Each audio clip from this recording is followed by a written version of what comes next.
Bom, já que na aula passada eu falei sobre a birra, então agora nós vamos falar sobre como pacificar a mente do seu filho. Pacificar para que ele haja no futuro com muita calma, com muita sabedoria. Olha, não tenha medo da birra do seu filho, tá? Por quê? Se o seu filho está dando birra no supermercado, você vai lá e dá chilique, pelo amor de Deus, é dois problemas que a gente vai ter ali, tá certo? Não tenha medo da birra do seu filho, não tenha vergonha. Quem não passou por isso vai passar. Quem não passou por isso que atira a primeira pedra, tá certo? Então, ok, se o seu filho, sua filha está dando pirraça no supermercado, não vai adiantar você querer dominá-lo naquele momento. Não vai adiantar. Fale com ele, com ela calmamente, haja como um lorde, como uma lady. E se ele for maiorzinho, se ela for maiorzinha, eles mesmos vão ficar com vergonha de você estar sendo tão calmo, tão gentil, tão educado e eles dando aquele chilicão todo. Então fale calmamente e diga claramente, eu vou conversar com você, meu filho e minha filha, assim que você se acalmar e conseguir me ouvir.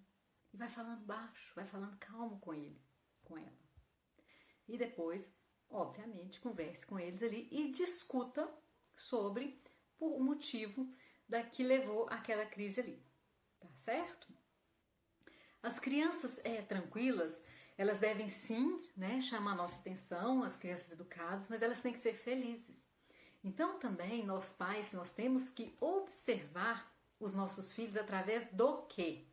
Do diálogo diário.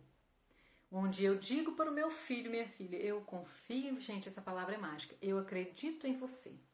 Eu acredito em você. Não tenha medo da vida, mas sim tenha medo de não vivê-la genuinamente. Me fala, meu filho, do que você tem medo. Quais são os seus temores? Gente, porque as crianças também têm medo, elas têm insegurança. Então, nesses momentos de diálogos, olha, eu passo o dia todo fora, mas é importante alguns minutos, principalmente antes de dormir, que é onde o cérebro vai selecionar aquilo que vai para a memória de longo prazo, aquilo que é mais importante, e aquilo vai motivar todos, qualquer um de nós, e principalmente os nossos filhos durante a vida. Então é muito importante esse diálogo diário. Vocês perguntarem para ele quais são os medos, quais são os temores, quais são as vitórias. Todos os dias. Porque a mente da criança, eu já falei também, você tem que semear todos os dias para o resultado vir. Nós queremos criar nos nossos filhos pensadores brilhantes. Então, no momento que ele estiver desorientado ali, extremamente frustrado, ele não está sabendo lidar com isso, ele quer, de certa forma, usar aquele tumulto para convencer o pai ou a mãe, porque eles são muito espertinhos, viu? As crianças são muito espertinhas, elas percebem se o pai ou a mãe é mais suscetível a uma situação, qual dele diz sim, qual dele diz não. E sobre isso os pais podem ter opiniões divergentes? Sim. Na frente dos filhos, desde que na frente dos filhos eles tenham entendimento.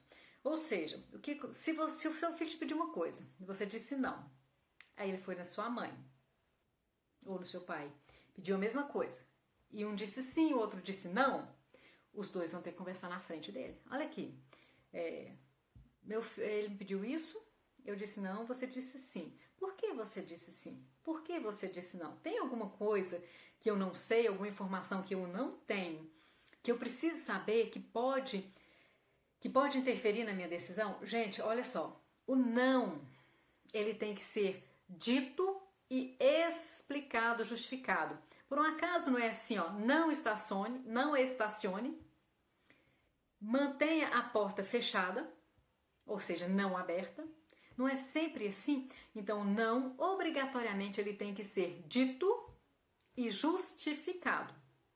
Então, se vocês tiverem uma opinião diferente, um disse sim, um disse não, resolvam. Onde? Na frente do filho, com diálogo, entendimento e principalmente não percam a compostura. Que a gente ouve, porque eu mando. por favor. Se você disser eu mando, você já perdeu a razão. O que seu filho vai aprender com o seu eu mando? Que ele também manda ou que ele não é importante? Eu sempre digo para o meu filho, se eu tenho uma opinião, eu digo não. Eu digo para ele, argumente comigo. De repente, a sua argumentação pode me convencer. Por que não é assim na vida adulta? Quando ele for buscar um sócio, quando ele se casar, quando ele for em busca de um emprego, ele vai dizer aqui, faz que eu mando? Ou ele vai ter que argumentar?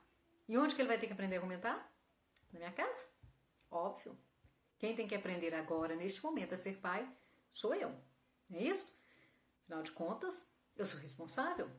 Eu disse sim para ter um filho, mas eu não queria. Gente, nasceu, é seu, você é adulto, você tomou a iniciativa de ter relação, você sabe que isso pode acontecer. A partir do momento que você tomou a decisão de ter uma relação com outra pessoa, pode ter um filho. Então, assuma todas as responsabilidades. Discutir na frente do meu filho, tem opinião diferente, ok, e é muito bom isso para ele, saudável essa argumentação.